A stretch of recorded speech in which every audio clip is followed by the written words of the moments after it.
Kokaina e kapur 2 javë më parë në laboratorin e Xibrakës, ka hyrë në Shqipëri në mënyrë të lëngshme dhe më pas këtu bëhej ekstratimi i saj. Ky është dyshimi i ekspertëve shqiptar, por një përgjigje më të saktë pritet të merret nga laboratori gjerman. Gjithashtu ekspertët gjerman do të përcaktojnë dhe sasinë e saktë të lëndës narkotike që ndodhi në laborator, si dhe kohën kur ka nisur aktiviteti i rrjetit. Ndërkohë asnjë nga 9 të arrestuarit që ndodhen pas hekurave nuk kanë pranuar të japin shpjegim për hetuesit. Gjithashtu prokuroria e krimeve të rënda mohon të ketë nxjerrë ndonjë urdhër ndalimi për persona të tjerë të dyshuar se të përfshirë në trafik.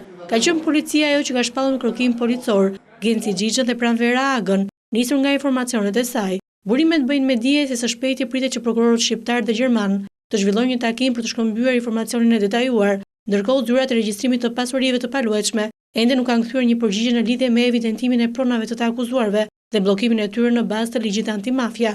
Prokurorët kanë kërkuar dhe bllokimin e llogarive bankare, të cilat tashmë janë evidentuar nga Drejtoria e Pastrimit të Parave.